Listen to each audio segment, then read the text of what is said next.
Welcome back to Understanding VC. I'm your host Rahul. Today, my guest is Rex Salisbury.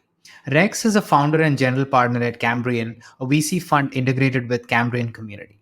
Cambrian is one of the largest communities in fintech with over 15,000 subscribers, 4,000 meetup attendees, and 1,100 plus members Slack community exclusively for founders. He was previously a partner at Andreessen Horowitz, where he was one of the first hires on the firm's fintech team. Now let's talk to him. Hi, Rex. Thank you so much for joining me today. Thanks so much for having me. It's great to be here, Rule. Yeah, I'd love to know where you grew up and what were your interests growing up?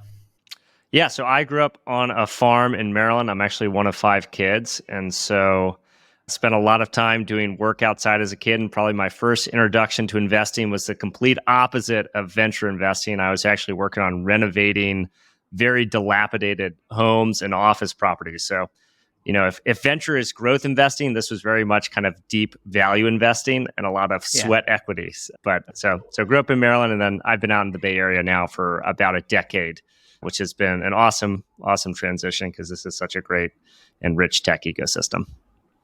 Yeah. You did this house renovation and selling stuff growing up? Yeah, so my father was a title attorney, and so he did a lot of residential real estate closings, and then we're out in Frederick, Maryland, so we'd also buy small office properties, fix those up, and then rent them out long term. So I spent a lot of time scraping paint, doing carpentry, a lot of times with a sledgehammer, just ripping out old walls, old fixtures, that sort of stuff, because that's very unskilled labor, and then would work with some of our close contacts who are much more skilled later for the plumbing, the electricity, the carpentry, et cetera. Okay. Yeah. How did you end up in fintech and eventually in venture? Yeah, so the way I affected my transition into first the tech ecosystem before eventually ending up in venture was like any good transition. I think it started out with quitting my old career. So I started off originally as an investment banker, learned a lot, totally hated it, had no aspiration to be a, career-long banker. I think a lot of people who start off in investment banking share a similar sentiment.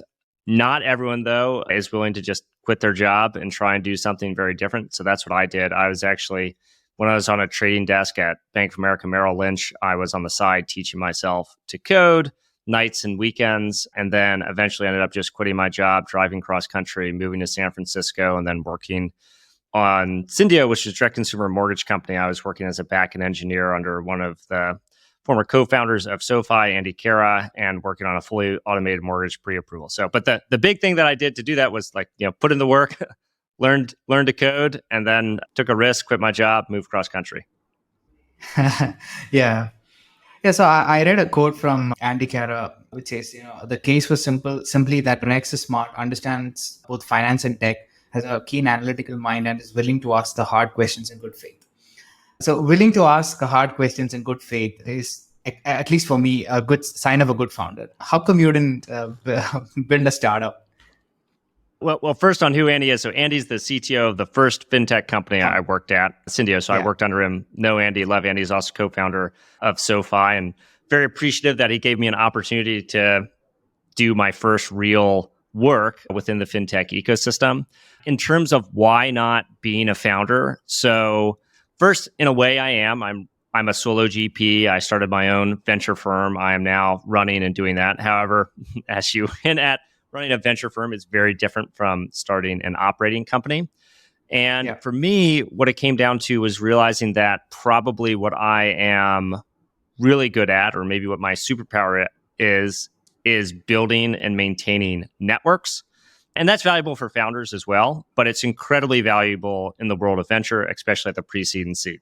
And so there's a piece written by a group recently. They're like, Rex is a super connector, right? And so that's a lot of what I do. And how I ended up doing that was a little bit by accident. So in, call it 2014, 2015, when I was working with Andy at Syndio, I was building some interesting stuff in fintech. And I was like, hey, I want to talk to other people who are in San Francisco building interesting things in financial services. If you look at the trend line for the term fintech on Google Trends, you will see that it's really not a thing until around 2014 when it becomes a little bit more popularized. And then that term starts to take off. And that's right when I decided to start Cambrian, the community. So I now today run Cambrian, the fund, but it started originally as a community for founders and builders in fintech about 10 years ago when I was working as a software engineer. And so the reason I did, there was no like grand plan at the time. It was just, I'm in San Francisco. I like talking to interesting people. I want to hear about the other interesting things people are building. I didn't feel that anyone else was really creating a space to convene and have these kinds of conversations. And so I did that. And our typical event would look like 3 presenters talking about something they built or launched in the last 6 to 12 months. That might be a brand new company talking about something that they built. That might be an at-scale fintech company talking about a big new product launch. So our very first event, for example, was my team at Syndio talking about a fully automated mortgage pre-approval that we had built. It was the Plaid team demoing their Plaid API. And then it was Mitch demoing Penny, which was a chat app, personal financial management tool built on top of the Plaid API that then Credit Karma subsequently acquired. So that was kind of the core audience, was people who were just building really interesting things. And from there, the community grew over time. And so I was in my day job, doing software engineering, on my, nights and weekends building this community. And as the community got bigger, I started running events in San Francisco and in New York, doing biannual summits, quarterly job fairs, biannual co-founder matching. I now have a Slack community that has close to 2,000 fintech founders in it. And, as I looked around, I was like, look, if this is what I'm doing in my free time, by default, is basically building and marshaling all these networks within fintech. Like maybe that says that's something I should do professionally. And it started to pull me into investing and advising. And that's how I ended up in 2019 deciding to, again, quit my job then as a software engineer, go full-time on Cambrian, the community, and launch Cambrian, the fund. But what ended up happening was the Andreessen Horowitz team, who I gotten to know over the years through running Cambrian, the community, reached out and was like, hey, we're going to build a fintech practice. We would love for you to be part of that journey. And they're a great firm, have a great reputation in fintech. And I was like, look, if the thing I want to do in the future is run my own venture firm and do fintech investing, this is, if nothing else, a great way to prepare for that and potentially something to do with them for a long, long period of time. So I joined there in 2019. When I joined, it was basically 3 of us doing fintech investing. Today, they have a team of about 10 after 2.5 years. It was either time to stay for a really long time or time to go back out and do what I was originally planning to do. And I decided to go back to my roots, which was leveraging the networks and relationships I built now over about a decade of working in the fintech ecosystem in the Bay Area to launch my own fund. And that's what I'm doing now. So Cambrian, the fund, is just north of a $20 million fund focused on pre-seed and seed investing in fintech companies with US go-to-markets. I do a lot of B2B. I would love to do more consumer as well, but the easiest way to think about how I spend my time is, 90% US B2B fintech at the pre-seed and seed.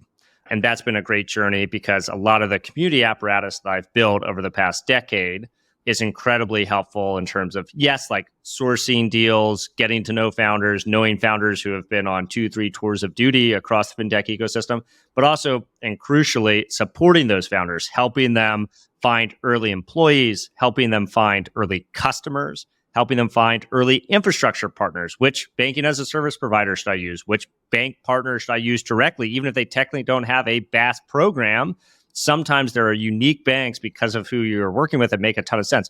Who are potential channel partners I can work with?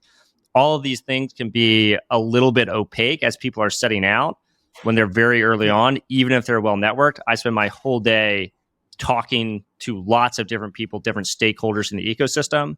So early on in a company's journey, I try and leverage that network to do all of those things, to turn over stones and kind of reveal certain opportunities that maybe would have, I'm sure the founders I back, they're very smart. They're incredibly well networked. They know their spaces incredibly well, but it probably would have taken them another 3, 6, maybe 12 months to realize that there are some of these potential opportunities out there. And so that's my goal, is basically to leverage the networks I've built over a decade to help accelerate the work that my companies do. And I think one thing that's awesome about fintech is it's naturally an incredibly networked space.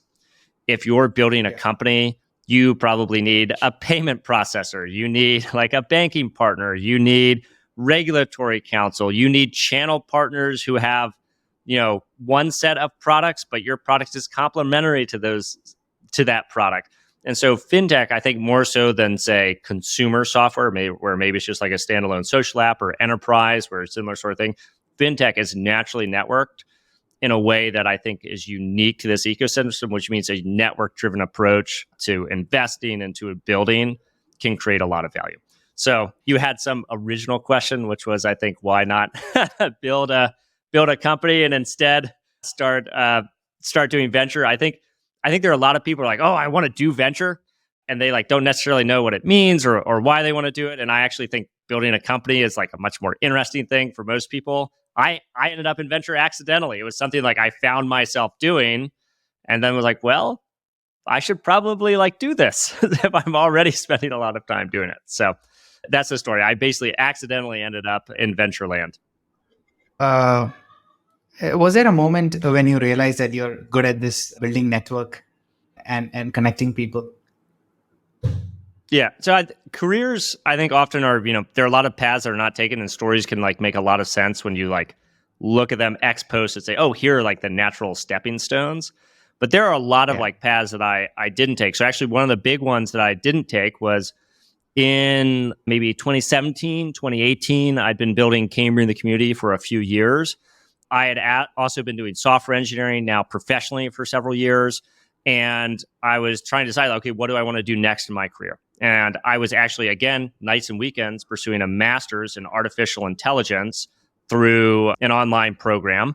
And I was doing that while also nights and weekends building Cambrian in the community. And I realized that like I was probably better at the network stuff. And crucially, and this is the most important thing, I was getting more energy and found myself drawn to doing that work more than I did to doing the master's in AI. And so I was like, look, if one of these things feels like fun and the other one feels like a struggle, I should probably focus on the one that I feel more naturally drawn to. And so that was one of the turning points in terms of understanding how I wanted to spend my time and where I wanted to invest my career energy, was basically deciding not to go even deeper on the engineering side of things. But there have been other paths too. Like, I had to decide to quit my job doing investment banking. I considered starting things at various points in my career, but then also decided that wasn't the right fit for some of the same reasons we just talked about being good at networks. And if I tell the story ex post and I look back at how I've tended to operate, I've kind of always operated as someone who builds and maintains a lot of networks and communities. For example, I run our alumni association for my alma mater, Davidson College.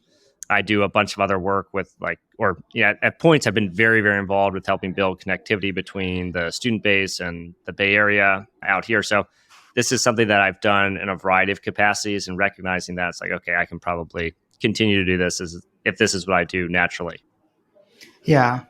And when it comes to building the community, right? So initially you said that, it was a bunch of folks, fintech founders and other folks in the community, in fintech, coming together to learn from each other, like on building products and stuff. So has that evolved as you grow the community as to like what people who join the community gets out of being part of the community? Yeah. So I think every community evolves. And so Cambrian has been no different. It started off as these monthly events in downtown San Francisco, and then monthly events in downtown San Francisco and in New York. Now I haven't done an event like that for about 2 or 3 years, right? COVID in 2020 killed all the in-person stuff. And so now what I mostly do is convene folks digitally. So I have the Slack community of about 2,000 fintech founders. And then I also do content and interviews. So a component of what we used to do at the in-person events was have people talk about things that we're building. So now I still do that, but I do that in a purely digital context and purely in a kind of, content lens. And so I have a podcast and a YouTube channel, and I'm active on LinkedIn and Twitter. And so I still try and disseminate some of that knowledge, but more as content as opposed to like in-person events being the thing. And I do much smaller scale events. So I often bring together folks in the investor community for smaller, more focused happy hours or dinners.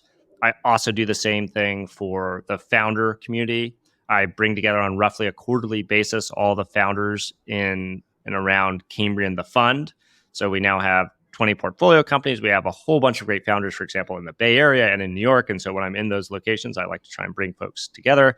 And then we've also got 20 plus founders who are all LPs in the fund from places like SoFi, Plaid, Blend, et cetera. And so also bring those together to connect with, the next generation of fintech entrepreneurs. Although in some cases, the founders I've backed are themselves repeat founders. So they were the previous and the next generation of fintech founders. So I still do a lot of the same kind of community work, but it's taken a very different shape over time. And I will always continue to do that kind of community and network work, but it will continue to evolve and shift. Yeah. And I guess simple tools like the co-founder matching and the jobs board are also part of that evolution where you can more scalable solutions, right? Yeah, and one thing I do, which you mentioned, co-founder matching twice a year. I basically do a call out to community. If you're looking for a co-founder, here's a process you can run through, and I'll help you match to. We usually have about 250 folks participate, and so that's one thing that I continue to run, and creates, as someone who convenes a lot of people and has like good ability to disseminate information. It's not a whole lot of lift for me, but it creates a lot of value for individuals. Probably each time results in 10 plus co-founders match. I have no way of really tracking, so I don't know what the exact number is. So, but that's like a pretty, something I'm very excited about, even though I don't necessarily see any like direct return to myself, like of those 10 plus companies who are formed each time. Like I don't necessarily even know who they are, but it's like, look, if this is something I can do and creates value for the ecosystem, I'm sure it'll all come back to me and also just other folks I've worked with over time. Yeah, I mean, so I've also had this realization that the flywheel that you need to create is adding value, which will create access for you over time, for sure. Yep, totally. So you knew the founders of Beal very early, right? When they just came out of the YC program. So the first time you met them, did you think that they would go on to become the fastest company to reach 100 million ARR? And so the short answer is no.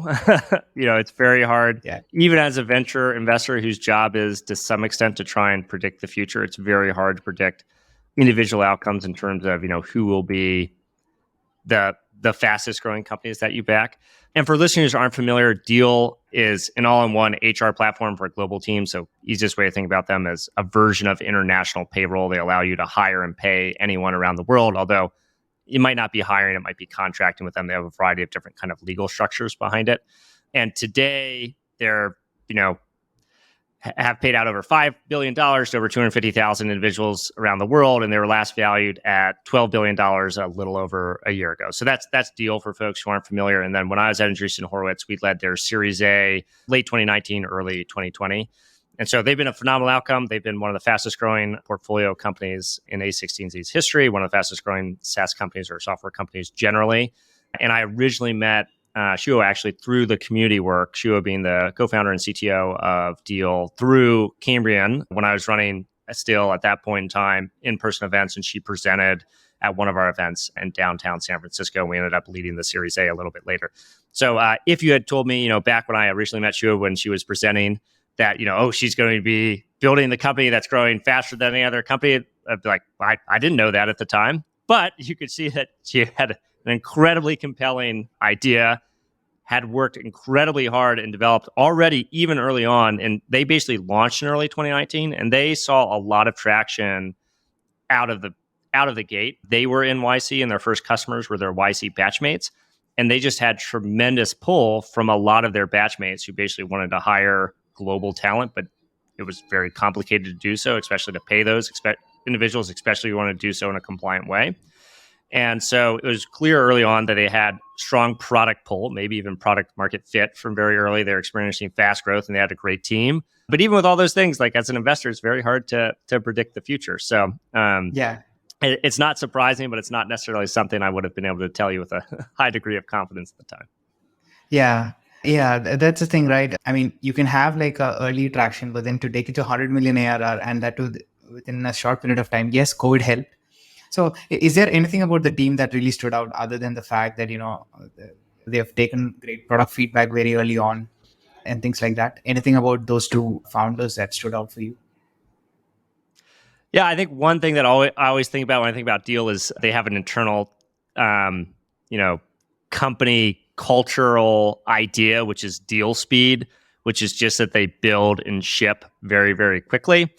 And so if you have strong product pull, you also need to be execute incredibly quickly, right? If you think about building an international payroll solution, it kind of blows my mind to think about how, it's so hard to launch a fintech product in one geography, given all of the regulatory complexity. And so the idea of having to build and scale globally and, help establish legal entities, and I think they're in 150 plus countries around the world, like you need a degree of speed and executional excellence that just is not something that necessarily every single type of founding team can kind of instill across their organization. And they seem to have done a very good job of being able to do that. And that was clear very early on.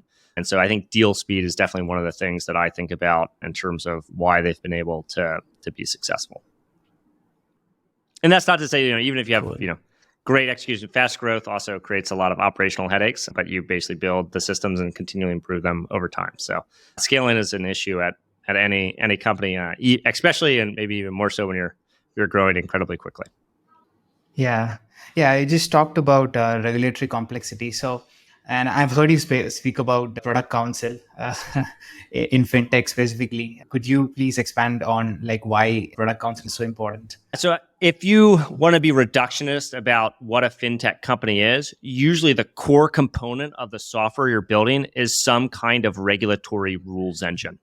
So take Deal, for example. Yeah. A lot of the software that they're building is a regulatory rules engine to understand the legal and compliance requirements in 150 plus countries around the world and abstract that away from the end user. So if you're a Bay Area based company that wants to hire a contractor in Poland and another one in Argentina, you don't need to know how the Argentine or the Polish courts or do they have states or provinces? Is this like a federal versus a more local thing?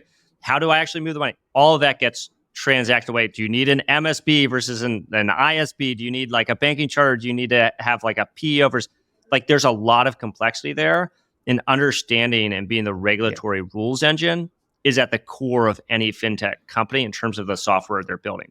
So your question is, why does product counsel matter?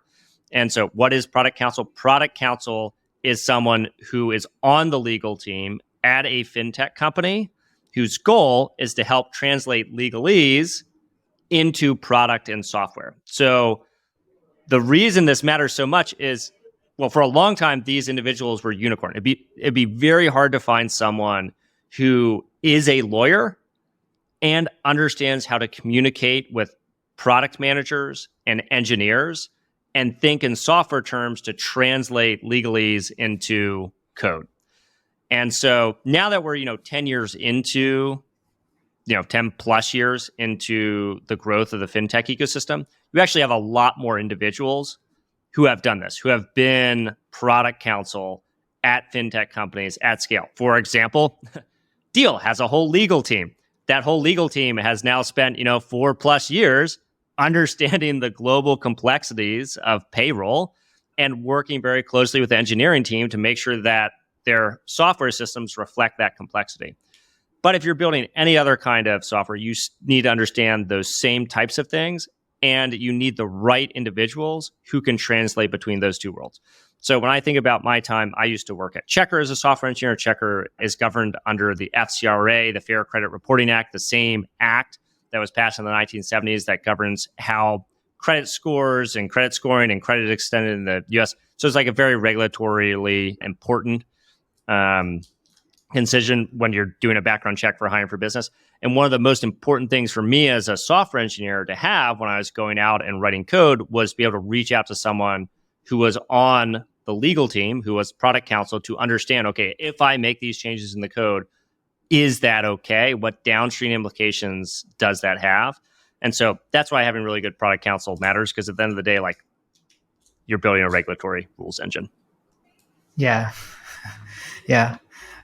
That's probably one of the reasons why you make the argument also that everything in fintech is just middleware. Well, I would say two things. I think one, that there is a lot of stuff. I mean, if you're going to be reductionist, I guess you can say everything is middleware. If you're not standing between two different things, what are you doing? But in fintech, there's definitely a lot of different layers that you can build on top of. And I think there is always going to be a big question of whether you buy, build, or partner. And it can be non-obvious from the start which of those options is going to be the best. And it takes kind of sophisticated entrepreneurs to understand, given how hard it can be to build internally some of these things, but then also how much control you lose if you rely on a third party. That's another really important set of decisions every founder has to make, is the extent to which I want to rely on a third party or have this be part of my core competency. I do think we're incredibly lucky that right now, if you want to use a third party to do some incredibly important part of what you're building, there are really great tools to do that. And that's great because you only want to do the things you have to do to bring unique value to the market. You don't want to have to build everything. And 10 years ago, if you're going to try and build a neobank, you have no idea like what banks are available to do partnerships with, because literally no one has done one.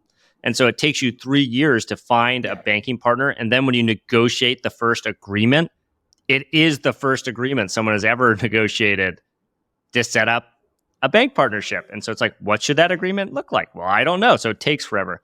If you fast forward today, entrepreneurs actually have the opposite problem, which there are so many different potential partners, right? If you want a banking as a service provider, well, they're depending on how you count it between 5 and 20 platforms. If you want a partner bank, so you don't want to use, middleware of a BaaS layer and you want to partner directly with someone, they're depending again on how you count it, 20 to 40 banks who would be willing to do that. And so now, and this is where I try and provide value with the companies I invest in, is helping them not necessarily decide which exact partners they should be using, but helping make sure that they have the right names on the menu as early as possible and have the right level of connectivity to make informed decisions about which partner they choose. And then crucially, what I'll often also do, like, let's say you're looking for a bank partner, because that's, a pretty common one. It's like, okay, based on what you're doing, these are probably the 4 or 5, banks, the 4 or 5 BaaS platforms that make the most sense. Let me also connect you to another entrepreneur who has built on one of those banks or BaaS platforms in the last 6 to 12 months, who is doing something somewhat similar to you. Because if you just go to a fintech infrastructure provider's website and try and decide who's better, or just talk to a salesperson, it's very hard and opaque from the outside, even for specialists who are very deep on the ecosystem, to understand exactly how they're different. If instead of talking to a salesperson or reading the website, you go to another founder who is actually built on top of that platform and is running production volume through them and has a product that's somewhat similar to yours, that is an incredibly productive conversation in terms of understanding how you can actually leverage that platform. And so that's one of the big things that is great about fintech right now. You have all these options, but also hard. If you have a lot of options, how do you make choices? And so I try and help people construct menus and then connect with the right people to make intelligent choices. And then as a result of that, I learn as well, what's going on in the ecosystem, and that informs some other thinking and also can inform opportunities for other investment, that sort of thing. Yeah. Yeah. So the vertical SaaS, I've seen you talk about it as a trend that would explode in 2023. So one example would be something like a Shopify, where earlier it had a payment gateway. Now it can embed financing, so embedded finance, which can provide loan services and things like that. This is what you mean by vertical SaaS, right? Yeah. So let's talk about vertical SaaS. So first, let's define it. Then I'll talk about why I think it's very interesting. And then 3, I want to talk about the other side of the coin of vertical SaaS, which is embedded fintech, because I think those things go together. So we'll do all of that. But let's first just start by defining vertical SaaS. So vertical SaaS is an operating system that a business uses to run its business. If you're an e-commerce company, your vertical SaaS platform is Shopify. If you are a restaurant, your vertical SaaS platform is Toast, right? It lets you manage the orders. It's your point of sale. It has your payroll to some extent built in. But there are a lot of other kinds of vertical SaaS platforms for manufacturing companies, for logistic companies, for lumber companies, for golf courses. All of these have distinct workflows, distinct sets of tasks that need to be done. But the vertical SaaS platform is the one where operators are spending a ton of their time to run the daily needs of their business. That is a huge category. The canonical examples of vertical SaaS companies that are later stage are MindBody and Toast. But there are now, I have seen in the last year, over 100 plus new vertical SaaS companies that have gotten started across all these different categories. So a big question would be, like, why now for vertical SaaS? And the answer there is the cost to start any software company has gone down because of cloud computing and cloud infrastructure, because there's better talent out there. Yeah. But that's just the build component of it. You also need the business model component of it. And this is where we start talking about financial services. The business model for vertical SaaS used to be a subscription fee. So let's say that I am building software for your restaurant to run it. Well, if I don't process payments, what I'm going to do is instead I'm just going to charge you like a few $100s a month. That's not that much revenue per restaurant. Let's say a restaurant is doing $1 million in top line revenue, which is about the average for what a coffee shop like Starbucks usually do. They usually do, I think, more like $1.5 million. So if I'm charging like a few $1,000s, that's not that much revenue. I don't have that much revenue to invest in building the software and the sales motion, all of that. If instead I start to embed financial services, a very easy and obvious example being something like payments, and I start doing the payment processing, and you're doing $1.5 million top line in sales, and I'm now taking 3%. Now, sure, some of that is going out the door to my payment processor. All of a sudden, instead of earning $3,000 for that coffee shop who's live, and really you're serving a chain of coffee shops, so maybe it's 10, 20, whatever. Now I can actually be earning, 50, 60,000. I can earn 10 times as much money by layering in payment processing. And so vertical SaaS has exploded as a category because building software has gotten easier. And now there's a new way to monetize, which is by embedding financial services. Payment processing is the easiest example, but there are a lot of other examples for what this looks like, which brings us to the flip side of the coin, which is embedded fintech. If you're building a vertical SaaS platform, you are not also a payment processing company. You are not going to build your own payment processor from the ground up. You're going to partner with someone. That someone could be Stripe. That could be a new player. But there are a lot of things besides just doing payment acceptance that you can use to monetize through financial services. So let's take a restaurant example again. Let's say that you are doing, so now you've got the payment processing. Well, you are also ordering a whole bunch of supplies through your platform, right? You have all of the inputs to your ingredients, all of the equipment you're purchasing. There's an opportunity, and a lot of that will be on kind of wholesale terms. So there might be 30, 60, net 90 contracts. You can do embedded lending between the restaurant and their wholesale provider. So that would be an opportunity for embedded B2B lending. I'm an investor in a company called OatFi that partners with a lot of vertical SaaS platforms to do that sort of thing, embedded lending for the B2B money movement component of what a business is doing. There's also an opportunity to do embedded payroll. Let's say that you're a restaurant, you need to pay your employees. Your employees are getting tips. Those tips are being processed through the point of sale. Well, probably you have to then go to like another system. And in that other system, you have to like take information from your vertical SaaS platform and translate it over. And that's like a total pain in the butt. And you're a restaurant operator. You like don't want to be a payroll data monkey. If instead that's embedded directly into your system, all of that can be automated. The problem is your vertical SaaS for restaurants. You do not want to build like a payroll engine. Like that's a lot of work. And so it makes sense for a third party to do that. I'm an investor in another company, Salsa, which does embedded payroll that partners with a lot of vertical SaaS platforms. And then another example, like let's say you're, again, a restaurant and you want to have like an embedded loyalty wallet, things like the Starbucks app as a service, so that you can do order ahead, you can get loyalty, buy 9 coffees, get the 10th one free. You can load your wallet so that, especially for low value transactions, you don't have to pay these really high credit card transaction fees because you can load it actually from a bank account. Well, it's hard to build a closed loop payment system, and that's distinct from payment processing, by the way. So you can partner with another company. This is another one I'm investing in called Anza. Anza is an embeddable closed loop payment system for loyalty and rewards, and they power things like coffee shops, restaurants, but other categories as well, even in B2B, gaming, leisure, et cetera.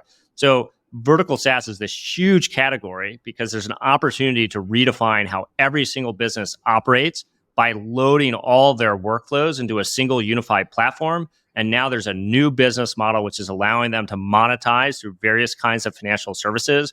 We talked through payment processing, B2B lending, embedded consumer wallets, and payroll. but there's also stuff like insurance, and there's a whole other category depending on exactly what it looks like. So that's why like vertical SaaS in its own right, those companies are so interesting, but why this whole embedded fintech movement, which I actually almost prefer the term meta vertical SaaS because it's like the companies powering the vertical SaaS companies, like that's another incredibly exciting category. So hopefully that's a good answer of like what is vertical SaaS and what does embedded fintech mean as it relates to vertical SaaS? Yeah, a couple of things.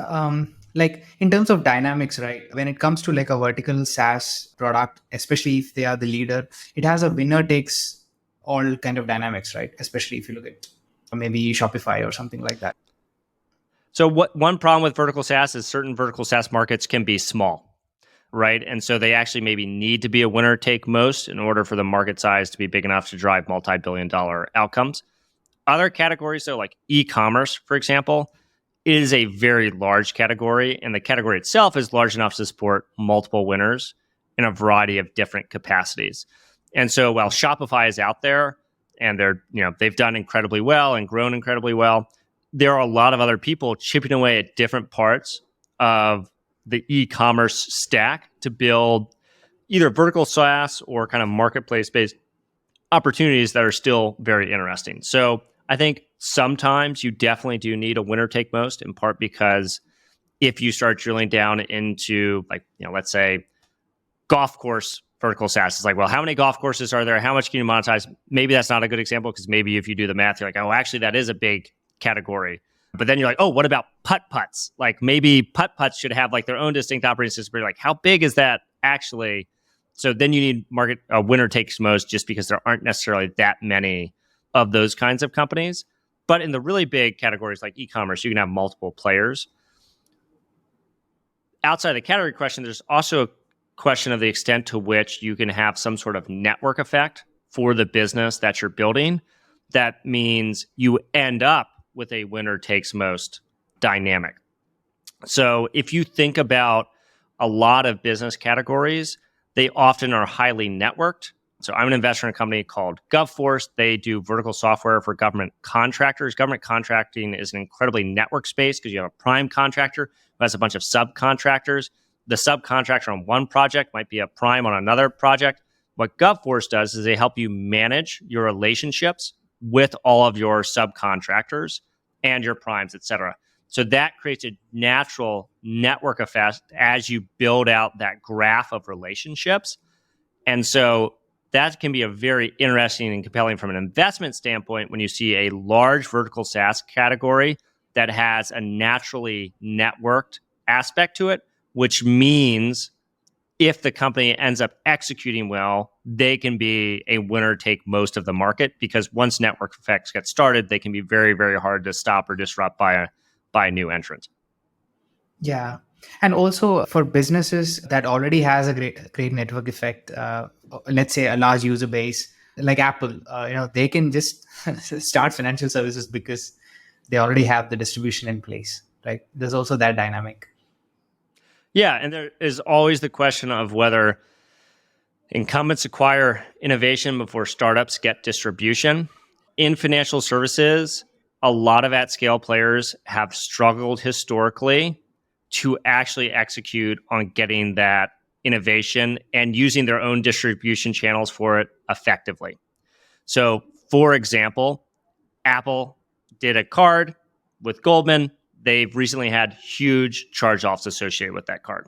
They did launch a savings account recently. They've seen billions of net inflow. Seems to be going very well right now, but we'll see where it is in another year. Because if you remember, Google launched Google Plex, which was a savings account called about 2 years ago. Maybe it's been 3 now.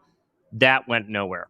Financial services is highly regulated. Regulators don't like it when monopoly-sized companies start to dabble around in other parts of the ecosystem. Also, the banks really don't like it, and they tend to fight back and push back in a variety of ways.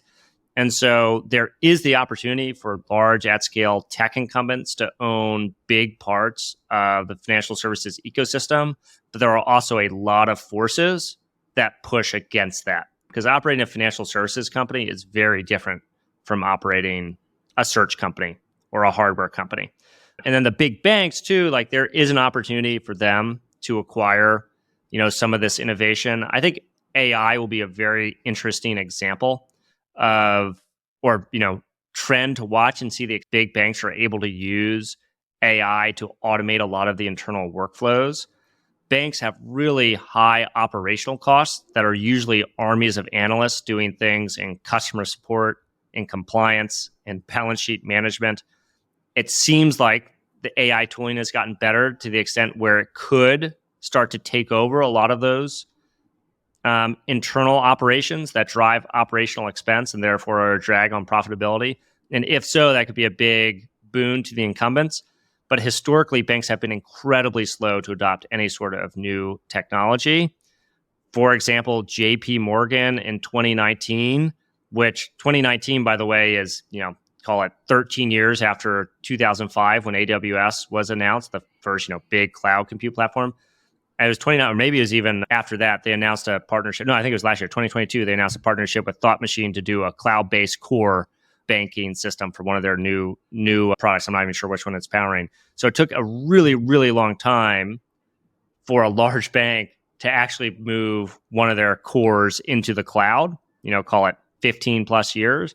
And so banks do not have a good track record of adopting technology. Maybe it'll be slightly different for AI, but probably not. And that's why I'm generally bullish on AI as a trend that just makes every startup more interesting to invest in, because it's a new tool to build more software that does more things and costs less money to do so than ever before. And startups' biggest advantage against incumbents is execution speed. And they just got a new tool to allow them to execute even more quickly with less capital. And so that should just be a very good thing for startups generally, as well as for fintech companies specifically. I think why fintech specifically? Well, in fintech, as we talked about, the big banks have a lot of operational workflows. That's true for fintech startups as well. If you, from day one, are an AI native company and you use that tooling appropriately, you can potentially automate a lot of those workflows and create a much better product that, completely redefines how people think about what they're doing. And it also relates a little bit to vertical SaaS. If you think about vertical SaaS platforms that do a whole bunch of work for a particular kind of business. So how do you think generative AI will impact financial services? So you already spoke about the cost efficiency in running operations. Besides that, what else?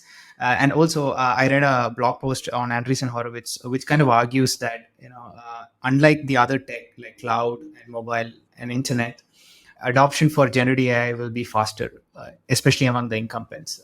Do you agree? And why so? So I think it's not necessarily an either or; it can be a both and. So if you look at, will they be able to adopt this better than, say, moving like a core banking platform into the cloud, which is incredibly hard to do? I think that, yes, the big banks will be able to actually improve some of their internal processes better. And the reason why is because I've actually seen them do it with worse technology. So I've talked to regional banks who are using RPA, robotic process automation. These are kind of old, more manual screen scrapey tools that help you move data from like one system to another by like tracking what an analyst is doing between systems. And those have delivered material ROI, but they usually take like an army of eccentric consultants to like go and build out, and they're brittle and they break and they fall apart.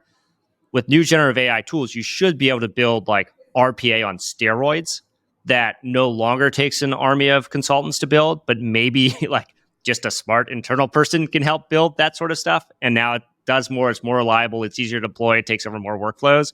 If you start doing that, you can fundamentally change the cost structure of a bank, because you're going to take away a lot of the operating expenses that go to salaries for these, heavy workflows. So that, I think, is reasonable, because they've kind of already been doing this with, RPA to some extent, although RPA is by no means perfect. And this is like a RPA on steroids. But so will they be able to adopt? Yes. But I think what's going to happen when you have a platform shift is the types of businesses you end up building just become different, and how the game of distributing financial services is going to be different. So, for example, it very well could be that banks become 10 times more productive at doing small business lending, right? They like operate all the things. They can do like fully automated underwriting, all this other sort of stuff.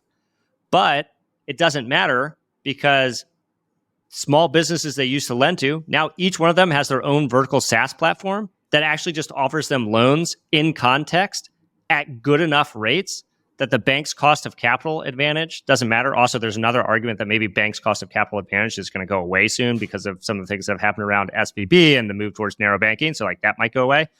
And so they might become 10x more efficient, but it might be so much more seamless for people to access credit through these vertical SaaS platforms that it doesn't matter they're more efficient because they're losing distribution to the growth of vertical SaaS. And like, this will take like 10 years to actually play out. But I think it makes way more sense to financial services to be embedded in the daily course of your life, as opposed to having to interrupt your life, leave that context, go to a bank, and then ask them for a loan. And even if you're 10x more efficient at originating the credit, like the vertical SaaS platform is one who's aggregated demand. And so they could build out a marketplace of banks on the back end who all then have to bid against each other for the right to offer credit for the small business on this vertical SaaS platform, right? And so that it's not that banks won't be able to use and adopt it. It's that AI might change the way in which the whole marketplace operates. And so sure, they can adopt it, but now distribution is fundamentally different. And so that's kind of the thing I'll be very interested to see is the extent to which how people, like if embedded financial services really becomes the default for how a lot of businesses start interacting. And it's very early, but that seems to me like the way things should be. Yeah. This was fun, Rex. Thank you so much for taking the time to do this. Yeah.